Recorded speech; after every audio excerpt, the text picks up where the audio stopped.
La parole est à Madame Arlette Groscost. Merci, Monsieur le Président.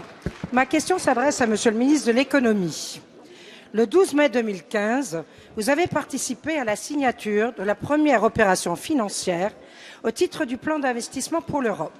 L'objectif est d'augmenter et de faciliter les prêts aux PME et aux ETI innovantes françaises, et ce, grâce à la garantie financée par le budget européen dans le cadre du Fonds européen pour les investissements stratégiques, dit FEIS.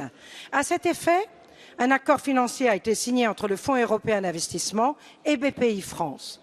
Si on peut se satisfaire que cette première opération ait eu lieu en France, on peut aussi s'inquiéter que celle-ci intervienne avant même que le FEIS ne soit institué officiellement. Certes, certains diront que cet acte est l'illustration de la volonté d'agir vite et de donner vie au projet avant même son adoption, dont acte. Néanmoins, une fois de plus, force est de constater que nous sommes davantage dans une nouvelle opération de communication pour afficher des chiffres alléchants, mais pour autant interroge sur son application et son agenda. Monsieur le ministre, vous parlez déjà d'un plan Juncker Plus, alors que l'initial est encore en débat concernant sa mise en place. Certaines zones restent floues quant à son financement. Où en est-on de l'effet de levier tant vanté, ainsi que de sa gestion? Ce plan est toujours en discussion auprès des institutions européennes. Les eurodéputés ne s'étant pas encore prononcés. Certes, il y a urgence.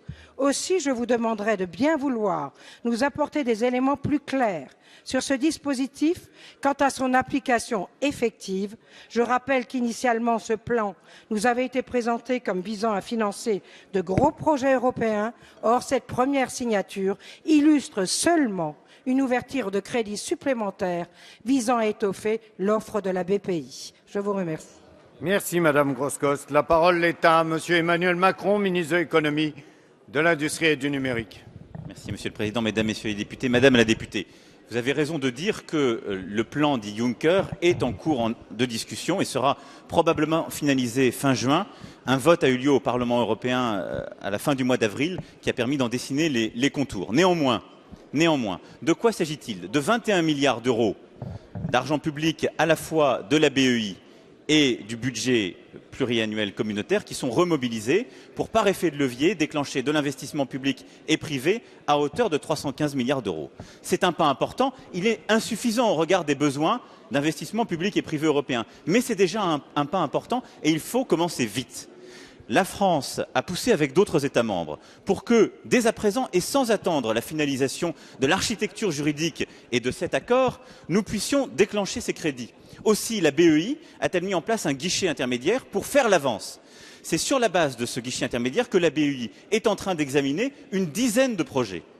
Sur cette dizaine de projets, 2 projets français ont déjà été signés. Celui que vous évoquiez il y a un instant, qui consiste à abonder des financements, en effet, qui sont délivrés par la Banque publique d'investissement à hauteur d'un peu plus de 400 millions d'euros, par un effet levier de 2, celui que vous évoquiez, et un projet signé hier qui permettra de financer la rénovation thermique de 40 000 logements.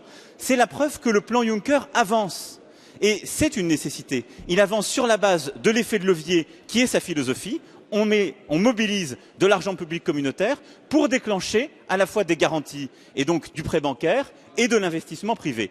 Et donc c'est une réalité, elle doit se mettre en œuvre, elle se fait dans le cadre défini avec les instances communautaires et la BEI et nous continuerons à nous mobiliser pour aller chercher des grands projets sur nos priorités que sont la transition énergétique, le numérique, les infrastructures. Nous le ferons avec nos partenaires. Nous avons des projets franco-allemands, franco-italiens, franco-espagnols et un guichet unique est organisé, une organisation française pour porter ces guichets est prévue.